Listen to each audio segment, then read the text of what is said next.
Oh, my fault. My God. Love it. Love it. How we doing, guys? How we doing? That was my lovely host, Brian Ortega, the table kicker. Here's Joel Sosa. Nice to see you guys again. Love that. What episode we on? I already introduced you, I'm sorry, brother. right, my fault. Like, come on, man. And you messing up the flow. You did this last week? No, you did this actually 2 weeks ago. And then now you're doing it again, man. What's up? Sorry. You good, man? You good? Everything good? I'm good. All right, man. I'm good. Yo, how's everything going, bro? It's going great. Going great? Mm-hmm. You feel great? I feel great. You look great. I appreciate that. You appreciate that? Mm-hmm. Wow. Okay. Because not last week, 2 episodes ago, you told me I look. You don't gotta say 2 weeks ago, but you could be honest. You could be honest, bro. Guys, we're going on vacation, so we're filming 2 episodes for you guys. Yeah. 2 episodes ago, John told me I looked crazy and I needed a haircut for that review. You look like a monkey. Okay, thank you. Well, I got myself a shape up. I am waiting to get a full haircut because I'm leaving on vacation on Monday. Nice. And, we gotta save money, Haircuts ain't cheap nowadays. And I don't know how to do it. I don't know how to do it. I don't trust myself. And let me tell you something. When you're a man and you fuck up your beard, it's like a girl fucking up her eyebrows. Yeah. It's a tough situation. Yeah. So, yeah. But, so this episode is more like... We'll do a spin-off. Yeah. We usually do sports. And I like to do a little, sometimes like personal life goals, achieving a past life, what we done, and like stuff, and how we've navigated to where we are now. I think it's one of my favorite things to do because it shows you us like the real us and like deep down who we really are. So today I took it upon myself that I wanted to ask John some questions. And this might, let me be honest, this might even veer off eventually and we might start talking about other shit. That's fine. This is part of the episode. That's what we do. We're not meant to just stick on one thing. Like we're just meant to let it flow. How we always do when we always hang out. Shit just flows and it's always a good time. So that's what I think about it. Yes, sir. I appreciate that. So my question is John. So I mentioned it to him before we started recording. So you know how on TikTok you can see what people repost, and on my iPad I don't have the alerts off. So sometimes when I go on my iPad, I be going on TikTok, and I saw that you reposted a video, and then so I saw the video, and it said like nobody talks about like, the transition from being like a full-time athlete to like just to like letting it go and going into like real life in the real world. And it got me thinking because I know how tough it can be, and I know prior to that I've always asked John like I remember when he first was like, yeah, I'm done with baseball. And I remember asking him like how does that make you feel? And he was like it is what it is, I gotta make money. Which is like it is a way of thinking, but I'm like, it gotta be deeper than that. You know why? Like, and I was telling you once again earlier, I played until high school, right? And when I stopped playing, I went to college and I just like literally forgot about it. Me hacía falta, and like I got a little sad because to me baseball was a place where like los problemas se te olvidan. You don't think about anything but besides the game, even though the game itself brings a stress to you. Yeah. But like it's different from life stress. So then I'm like, whatever. Like either he'll be ready whenever time comes, he'll be ready to talk about it, or maybe one day random I'll just sit him down like, hey, like what you really feel. So he dedicated 6 more years of his life, and not only that, like he dedicated 6 more years like of sacrificing his time with like family, friends, even like his relationships, like, where he gave it all to baseball because that was what he was focused on. So then I ask you now, like I saw that video, and the video talks about like how it's hard to transition because it is a transition. It's like the comparison to me is like from somebody going like, and this is crazy, this might be extra, somebody going from jail to civilian life. Like I know it's like extra, but like it's a real transition. Like at the end of the day, your mind's making a switch, and even though you have skills that you use in baseball, like that translate to the real world, it's still not the same. Yeah. So go ahead, tell me how your transition's been from the month. How long has it been since you stopped playing? Now since May 26th. So we're almost coming up on the year, right? We're 11 months in, 10 months in. Oh, 10 months tomorrow.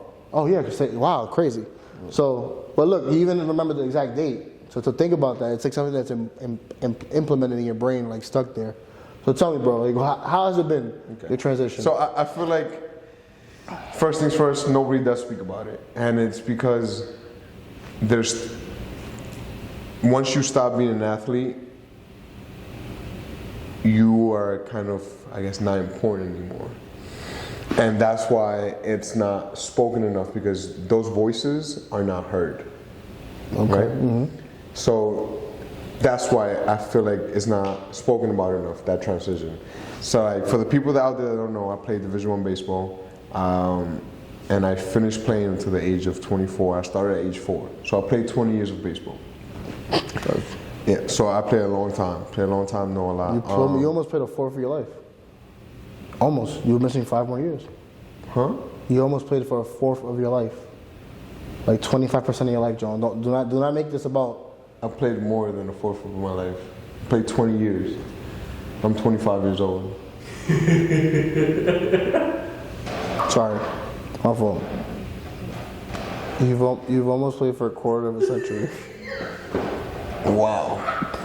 Guys, I never said I was the smartest. Yeah. I'm just a good guy. Yeah. All right. Let's. I'm sorry, I fucked up. You almost played for I almost played for a quarter. of a century. Yeah. Which that means a lot of time.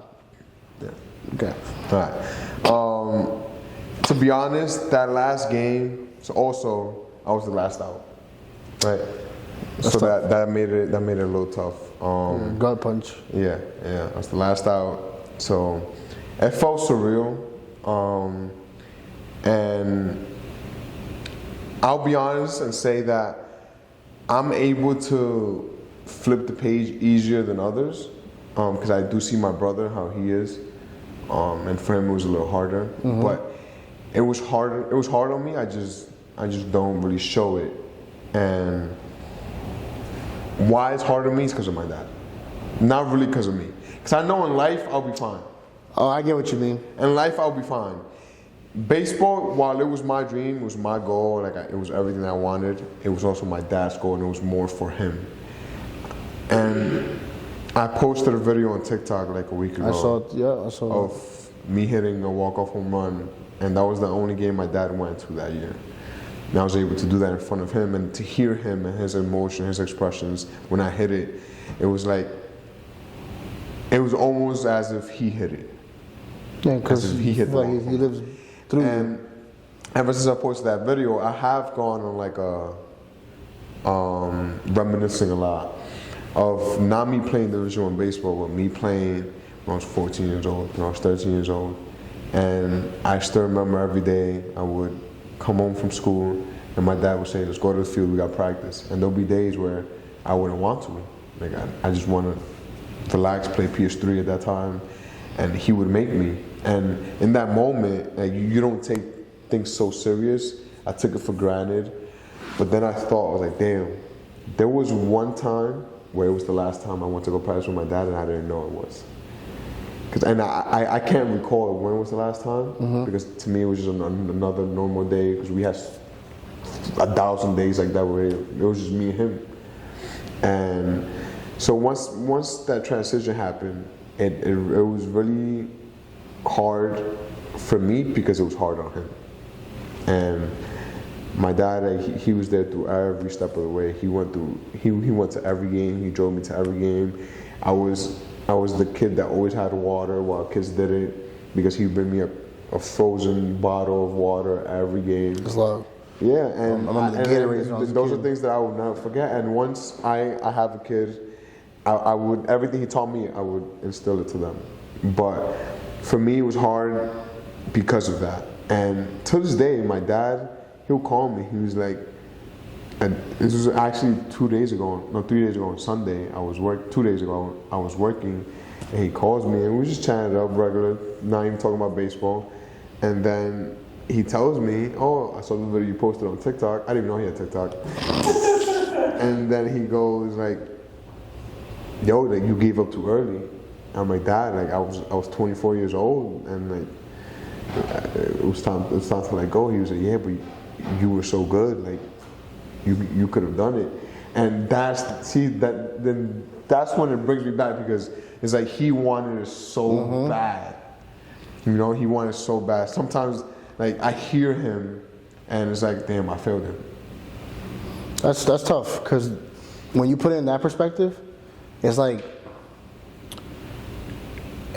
you're letting like his like basis on that, because he wanted it right. He wanted it for you so bad that you feel like because you didn't do it that you failed him.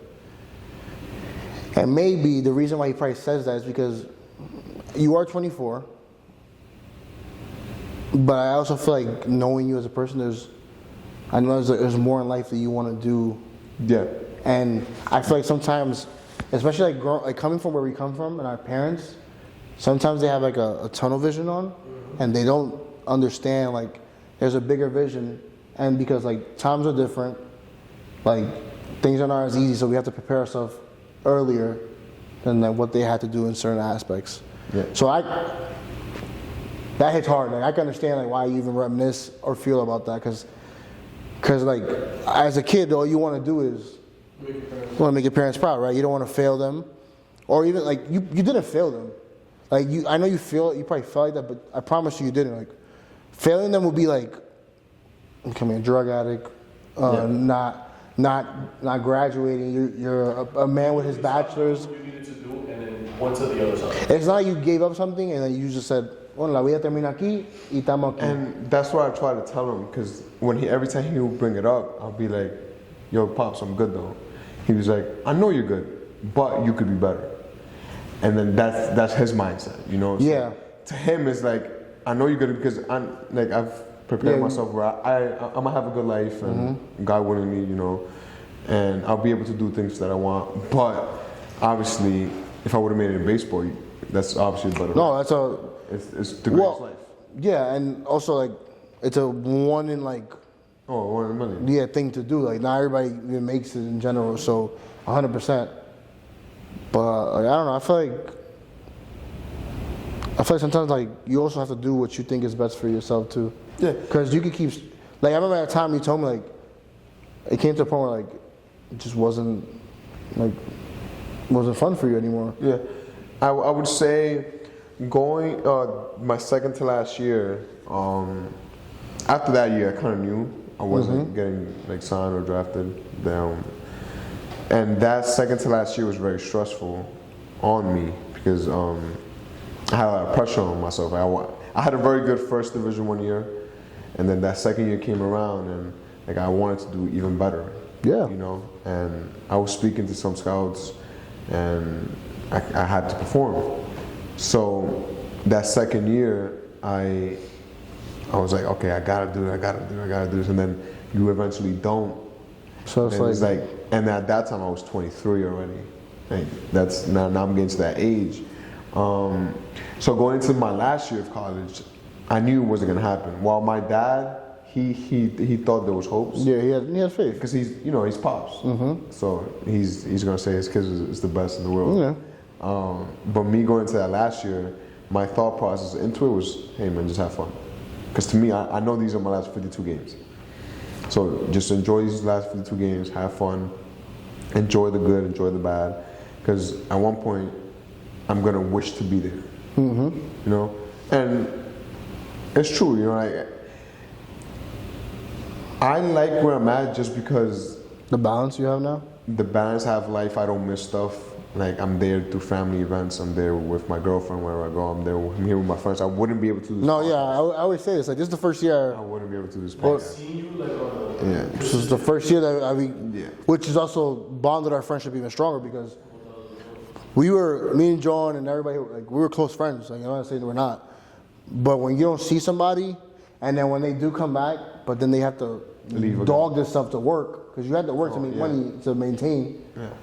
So like you don't have time, like, but now I feel like, well, look at this, even this podcast idea. Yeah. Like, you know, whatever. If you would have been chasing your dream, I could never be mad at any of my friends for chasing their dream. Yeah. I'm not that guy. I'm a very big believer that even if my friends are doing good and I'm not doing good, that it's just not my time. I've always believed in that. I've told Julian that all the time. Like, you might be doing great, and I might be like now here, but it was just not my time. And I'm always like my friends should be above and beyond because then all that gives me is more strive to want to reach and be better because my friends are doing great. But I feel like also we've we created this podcast, but we even solidified a friendship, which is even stronger. Like we're like, I know like I can call John at any time, anything happens. He's always picking up. Before, my guy, you were just busy, and I understood that. I never took that to heart, but it's great to have you here now and be around you more. Yeah. You know. I feel like also me watching my brother, kind of, because for him it was a little tougher. Because I always had school as a plan B. Yeah. I was always good at school. Well, not good, but I was good enough. Yeah. Good enough. So I always had that in my back pocket where I knew if that didn't work out, like it's not like I'm gonna be out here asking for change. For my brother, it was he kind of didn't have a plan B, but luckily he's pretty good. He has a pretty good job. He makes more, whatever. But I know in the beginning for him, he felt kind of like out of place, and that makes it a little harder on him. But me watching that, They gave you like a basis. also prepared me Yeah. for my ending. Because I knew at one point, like, even if I make it to the MLB, at one point I ain't gonna be playing baseball. It's not a forever game. So kind of watching him go through it first allowed me to have a better transition to the real. No, I agree. That's great. So I also had that helped me too. But one thing I would say to somebody out there that's in their last year of playing baseball, my advice is to kind of don't be stuck on the bad things. And what I say in that is like that second to last year, I would strike out or like I'll have a bad game, and that would like ruin my day. And I was very good at hiding it. And before that last year, you can even ask my coach, Manny. But he would always come up to me and say like, hey man, one thing I love about you is that you could be 0 for 4, you could be 4 for 4, you are the same guy. And that's because I played baseball so free and didn't care, I cared, but I didn't care of the results. I cared of just the process and having fun, yes, and make sure having a good time, because at the end of the day, it's a kid's game. Now, that second to last year is like, it was just totally gone. And because I had put this pressure on me. Now, once I put this pressure on me, now I know, all right, this is not a kid's game, this could be my life kind of thing, So that's when you start not thinking how I thought before. And that's what made me such a good player. That's why I was so good before then, because I was able to play free and play without pressure, or just go out there and have fun. And can I tell you something? The same way you do that is the same way you live your life. yeah, Like I'm telling you, as I see it, as another person standing out. yeah. As a person, you're very free. You're very like, fuck yeah, we're just having fun, good times, and like laughing. So like that's something I've brought to the real world, where I know that if that ended up working in baseball, that could also work in real life. So that's how I am in real life as well. And I've gotten so good at kind of flipping the page, and once one bad thing happens, okay, there's a saying that goes, if you're already in hell, why stop there? You don't want to be there, so just keep moving forward. And movement is the way to let go of the bad. Yeah, you need movement. Like it keeps you. I feel like when you don't move is when you start to like have all those thoughts, have bad things. So with movement, eventually you'll go into those bad places. But if you keep moving, eventually you'll come out. Yeah. And life is balanced. At the end of the day, like there's no good without bad, no bad without good, no evil without holiness. Like it's a balance. And the moment you learn that, the easier this game that we call, because this is a game too. Like just like we play baseball and other sports, life is a game. Correct. And baseball probably has the best comparison to it, because if you just succeed 3 out of 10 times in life, for the most part, you're gonna have an alright life. Yep. And just like that in baseball, you do 3 out of 10 times, you're considered a great. Yep. So it definitely. I appreciate that opening up like that too, because that's not easy for most people, and especially our generation where we come from and being Hispanic and Latino. Most people you just talk to Aguanta, tú eres un hombre, no diga nada y te quedes callado, pero... No, it's tough, man. Like I shed tears, I cried, and you know, because that's something I did forever. Mm-hmm. But I knew that also there's a real future. life. Yeah. There's a future. There's life bigger than baseball at some point. So I like that. That's something I learned. Yeah. I like that. Any questions? Y la cosa. ¿A qué boy? Entonces, tú vas, you just have to say if it was hot or cold. Say, maldito, y que la quiero probar.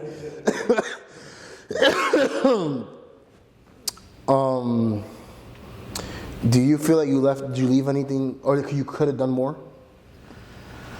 Or you're very like, I did what I could, and that was just, like, that was enough. And I'm okay with that. Which is, either way. Because I feel like you can go, the answer can go either way. And I'll tell you why after you give me your answer. Yeah. So I feel like everything that had to do with a baseball object, like practice, games, before practice, like everything, like how I practice, everything, I would say no. I feel like I gave it all. I did a lot of extra work. I was probably the first one there in the mornings, practicing. You know, so I feel like that aspect of it, no. However, one thing I'm good at now is the way I eat. I feel like I should. regret how I ate back then. Okay. And like, I wish how I eat now is how I ate back then. So your Just, nutrition yeah. Take nutrition more seriously. You just probably thought like I'm way more active, so I can get away with eating yeah, like this. exactly. And also it was a little hard because we were always on the road and we're getting fed, you know, Like- whatever they feed us. Yeah. So it's not like I could be picky. So there, but I feel like even when I wasn't on road trips, when I decided what I wanted to eat, then there, I wanted to do better. I ate a lot of Chick-fil-A, man. A lot of Chick-fil-A. Mucho pollo. And like, that's processed, breaded food. Like, you want to try to stay away from those, and so that's probably the only thing I would say. But besides that, man, I gave every practice, everything I had, every game, everything I had. I was always mad as shit when I didn't play. I didn't play too many games. I only missed like 2-3 games my last year. But like, me and Manny even argued one time because he didn't play me, and I was mad. But I played 50 out of 52 games. But I was mad because like I want to play every game, and to me, I'm the best shot to win this game or whatever. Which is great. You bet on yourself It's 1,000 just- times. And yeah, it's just me wanting to win, me being competitive. That's what it was all about. Fucking great. And Manny knew that. Like Manny knew that I just cared and stuff like that. That's why I got so mad. But like I know that to the game, like I'm happy with that. I'm happy with what I did. Not a lot of people get to also say they played Division I baseball, so that's another thing it's an accomplishment. While some people may not see it, like I see it, and I'm 100%. proud of that. And it's something that I'll always stick with me wherever I go. My question is, God willingly, in life, we live to have kids and everything. How would you raise your kids in sports different than the way you grew up? Oh, that's a good one. That's a great I question. got another question for that. But So, I don't know if the mic heard this, but Julian asked, how would I raise my kid different with baseball Or in sports in general? or sports in general, differently than I was raised? And my question would to that would be, I wouldn't put as much pressure on my kid. okay, good. I like that answer. My father, he was mad. Like he wanted it. He just wanted it. He wanted me to be great. He wanted me to be the best. So he instills that pressure in me. And I remember me as a 12-year-old kid, man. Like I would strike out and I would cry just because I would look at the fence and my dad is like volleying me. Like, what are you doing? All this stuff. Like I'm 12 years old. You know. Like at that point, it was the end of the world. You know. So I was scared to strike out and you know, like those things I wouldn't Like teach do my it to your kid. I will teach my kid that you're gonna fail. That will be my difference. I will tell him, hey, you want to play this game or whatever game you play, you're gonna fail. Like you're not gonna be 100% successful in any sport. So you gotta learn how to fail. Gotta learn how to move forward from failure. Accept fail, grow from it, and then you'll be successful. That would be nice. What if your kid doesn't want to play baseball? What if my kid doesn't like? He wants to play on a sport, or he just doesn't want to play? What if he doesn't want to play sports at all? No sports. I will have a hard time believing that. Just because he's gonna have a baseball bat when he's 2. So before he even knows it, before he's even like conscious about life, like he's already gonna be in the sport. He's gonna have to really just hate it or like not be good at it to then say, okay, Dad, I don't want this. But if it does get to that, it's all good, man. As long as you're doing something. Okay, I like that. I just want you to do something to grow yourself. I don't want to have a kid that's just school, home, school, home. No, I agree. Yeah, I want you to have an extracurricular activity of your choice. You want to be a singer? I bet I got you. I'll put you in singing class. Whatever it is. But I feel like that. Okay, so what baseball did to me, growing up where I grew up in, like it was very easily I could have been into drugs, could have been into gangs. Agreed. And baseball kept me in a straight path. So I just want my kids didn't to have time. Yeah, I didn't have time. That's the same with me. I didn't have time. Where I came from, you could have been doing like fuck shit or doing dumb shit, but you had no time because, especially like if you played for a different team, even outside of school, you were home, you were school, practice, home, and then when games came along, school, practice, games, and home. You had no time. All you went to home was to eat and you know, play and your then, video games, no, I mean, little some if you had that. I never when I was in the season. I remember Hayes, and that was like a little bit. It wasn't that many games. I used to get home, and I was just like, yeah. So like I would done. just want my kids to just find something if it's not. that's good though. What is the biggest lesson you learned in baseball that you apply to outside? Don't be afraid of failure. So exactly what I told my kid, what I would tell my kid. In life, you're gonna fail, and all you need is in the real life, all you need is one yes. And while in baseball, it's not really like that. Baseball, that you fail and then you keep getting yeses, and then you fail, keep getting yeses. But it taught me that once you fail, you have to keep moving forward. You want to flip the page and don't give up. Like forget about the last at bat. Yep. Forget about Forget about yesterday. Today's a new day, and that's what you worry about. And for the people out there too, I tried to get into ESPN. I didn't get it. No, it's Last interview. yet. Yes. Yeah. Not Yet. But but it was, while of course in that moment you're gonna be sad, right? But I was able to just and flip the page from it and keep moving forward. It's something that I got from baseball. Now, would I get it if I didn't have baseball? I don't know. But it definitely made it easier for me. And so that's something where I will always take with me in life from baseball. Yeah. Love it. Yeah, I tell everyone that. I love that. I love that. Yeah. I love that. Can I tell you something? Yes, you can. I'm proud of you. And I appreciate you. Love you. I want you to know that. Love you, brother. All right, man. I can't tell you what the camera was. All right, bye. All right, guys. Thank you for watching. Remember to like, click the subscribe button, and hit the little. Love you guys. Thank you.